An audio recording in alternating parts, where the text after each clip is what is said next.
هي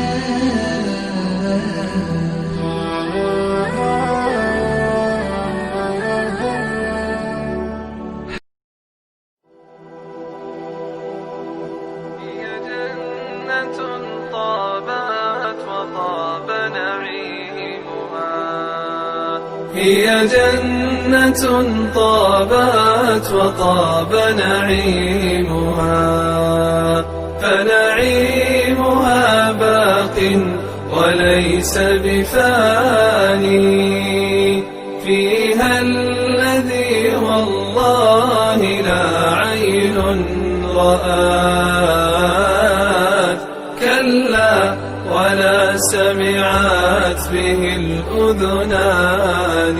أنهارها تجري لهم من تحتهم، محفوفة بالنخل والرمان، غرفاتها من لؤلؤ وزبرجد، وقصورها من خالص العقيان، سكانها أهل القيام مع الصيام، وطيب الكلمات والإيمان.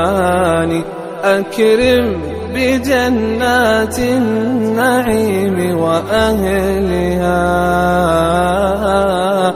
إخوان صدق أيما إخوان، جيران رب العالمين وحزبه.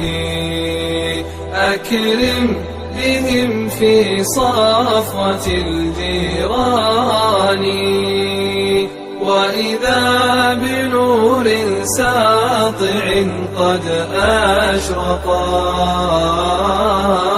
منه الجنان قصيها والداني. وإذا بربهم تعالى فوقهم، قد جاء للتسليم بالإحسان، قال السلام عليكم فيرونه جهرا، تعالى الرب ذو السلطان.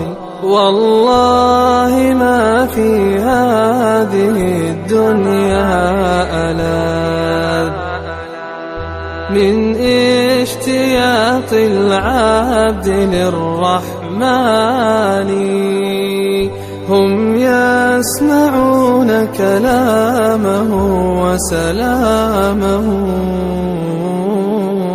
والمقلتان إليه ناظرتان. فاعمل لجنات النعيم وطيبها، أنعم بدار الخلد والرضوان. إن كنت مشتاقا لها كلف بها، شوق الغريب لرؤية الأوطان. فاعمل لجنات النعيم وطيبها، أنعم بدار الخلد والرضوان. إن كنت مشتاقا لها كلف بها، شوق الغريب لرؤية الأوطان.